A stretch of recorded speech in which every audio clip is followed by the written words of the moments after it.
Is a cover letter really necessary in the application process? Yes, absolutely. The only exception is when the online application platform, known as an applicant tracking system, specifically indicates resume only or does not have a space to upload a cover letter. Every other time, whether you're applying online, emailing your resume to someone, or applying in person, you must include a cover letter. Some recruiters consider cover letters a critical element in their decision-making process. Others simply want the cover letter to review in conjunction with the resume because it shows your communication abilities and your ability to write a professional letter. A cover letter is a great way to set you apart from other candidates, especially if it emphasizes your abilities to do the job that you're applying for.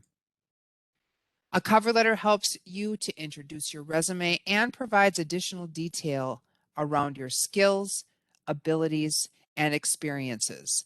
Along with the resume, it helps you to secure that interview.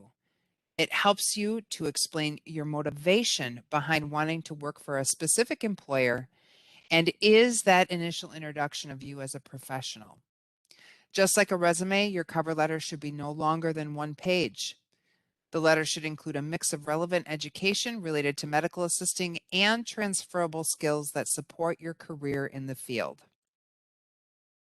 There are essentially 7 facets of a cover letter. The header includes your contact information, the date of the letter, and contact information for the organization and person you are writing the letter to.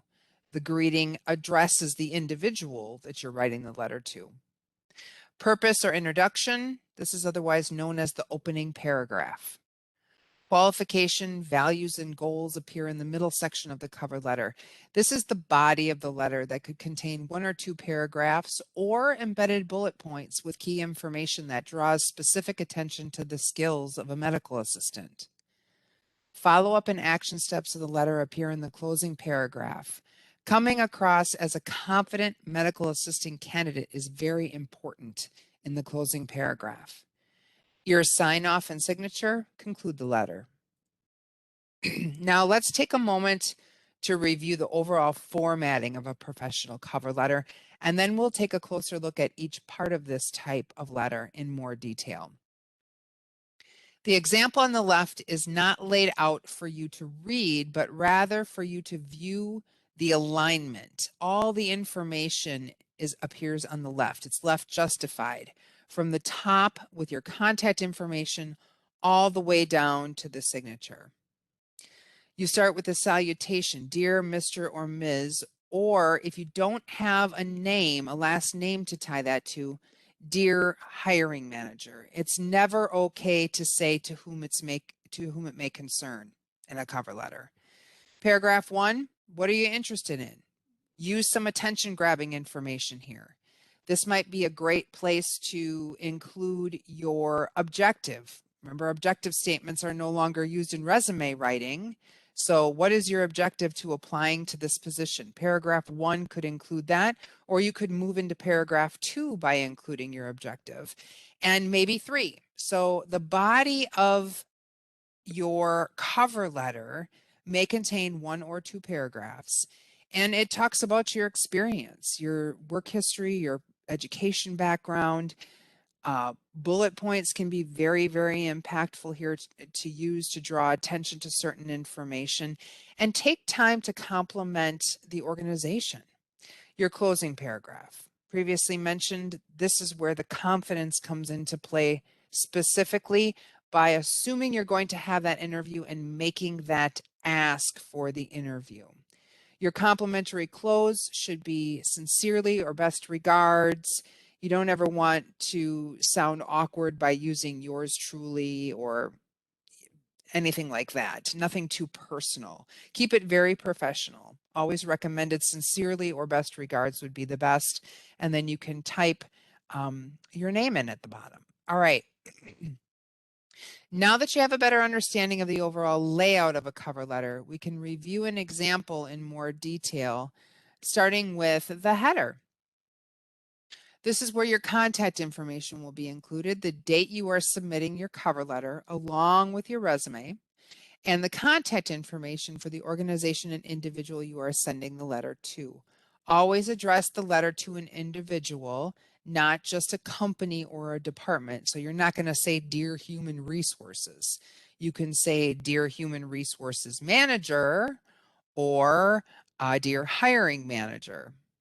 This first paragraph conveys confidence immediately right out of the gate by stating that they meet the requirements for the position in the specific department at whatever medical facility they're applying to. It continues with a thank you for their time and consideration and ends with their sincere interest in this position. This is concise and does not go into too much information, but really helps the individual kind of set the stage for what they're going to speak to in the body of the cover letter, and helps them to stand out and provide kind of that introductory objective to applying to the position.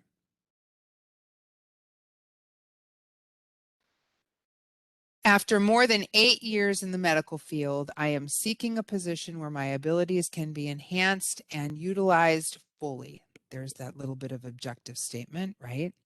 My education, experience, and high level of motivation will enable me to provide excellent support to a medical team within your healthcare facility. Listed below are just a few of my skills and abilities. This individual decided to embed bullet points within the body of the letter to emphasize key transferable skills and how they relate to their abilities as a medical assistant. This is a great technique to use in a letter just to increase the odds of the information being read. Some people think that cover letters, may or may not be really read by a recruiter or by a hiring manager. But it's tough to ignore a bullet point. So it's important when you're including bulleted information to really, really make this information stand out, and not only include the skill itself, but how you would use those skills within the position that you're applying to. Equally as important is expressing your excitement, and another great place to communicate confidence in what you have to offer. So they conclude right underneath these bullet points. I am confident that my education combined with my professional experience has prepared me to become a valuable asset within your organization. I take responsibility for the work I am assigned, and I enjoy new challenges to support professional growth within this field. If given the opportunity, I will excel in my responsibilities and welcome the chance to develop professionally amongst the healthcare professionals at Medical Center of Central Minnesota. Very strong, very confident, very complimentary. The closing paragraph is the final opportunity to express confidence by indirectly assuming that you will have an interview or directly asking for the interview. So something like, I look forward to hearing from you so that we can schedule a time to further discuss the position and my qualifications. You can reach me at number, email.